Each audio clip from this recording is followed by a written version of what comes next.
బేసిక్గా మనకి Telugu Desam party government వచ్చి ఇప్పటికీ సంవత్సరం అయింది. సో ఈ సంవత్సరం ఎలా ఉంది? భీమవరం డెవలప్మెంట్ ఏంటి, ఎలా అయింది? బాగుందా బాగోలేదా, లేకపోతే అప్పుడే చెప్పలేరా? గవర్నమెంట్ అయితే బాగానే ఉందండి.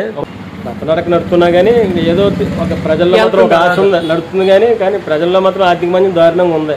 మరి ఇప్పుడు చాలా మంది ఏమన్నారంటే ఈ పథకాలు ఇవ్వట్లేదు, పథకాలు దాని గురించి. పథకాలు ఎందుకండి? పని చేసుకోరండి, ఇంకా అర్థమవుదా? అంటే పని చేసుకుంటూ ఉంటారా?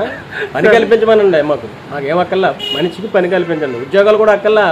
మేము పెద్ద చదివేసుకుని డిగ్రీ చదువు కూడా మేము పని చేసుకుంటే 15,000 రూపాయలు ఉద్యోగం శాలరీ వచ్చి ఉద్యోగాలు ఏమైనా దారి చూపించాలి పనికి. ఇప్పుడు రైతులకినో విలేజ్లో కల్పిస్తున్నారు పనికి డైలీ పనికి ఆహార పథకం చేసి.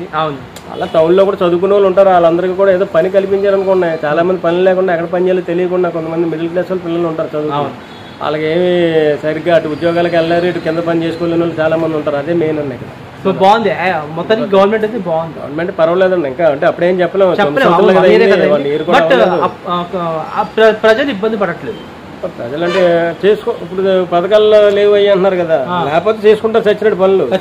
మరి ఏదో చేసుకోరు కదా, వాళ్ళు పథకం దగ్గర కూర్చుంటే సోమరపతులు తయారు చేసి వాళ్ళు రైస్ మిల్లు పెట్టాడు, ఇంటింటికి వెళ్ళి ఇస్తారు. దేనికంటే అవసరమా? మనుషులు అంత దూరంగా కనీసం షాప్ దగ్గరికి వెళ్ళి కూడా తెచ్చుకోలేరా? మరి అలాంటి తీసేయాలి కదా. అసలు మొత్తం చెత్త అంతా ఏరియాలండి. అసలు పథకాలు ఇవ్వకూడదు, వైద్యానికి విద్యకి ఇవ్వాలి అంతే. ఈ రెండు బాగా ఇంకేం వద్దండి. వైద్యం పిల్లలు చదివించమనండి. నమస్కారం ఏమండి బాబు, వైద్యానికి పిల్లలు కానీ పెద్దోళ్ళ దాకా ఏ రోగం వచ్చినా చేసేలాగా ట్రీట్మెంట్ చేయనన్నా. ఇంకా పథకాలు వద్దు ఏమొద్దు, మీకు నమస్కారం. ప్రతి ఒక్కరికి పని కల్పించమనన్నా. సోమరపోతులు కాకుండా రాష్ట్రం దానికి అదే అభివృద్ధి చెందుద్ది. ఇప్పుడు ఈ కూటమి కూడా ఇలా శుభ్రంగా కష్టంగా చేస్తున్నారు. వాళ్ళు అదాగా కొన్ని కొనసాగలు ఏ ఇబ్బందులు లేకుండా కొన్నాళ్ళు లైన్లోకి వస్తుంది రాష్ట్రం.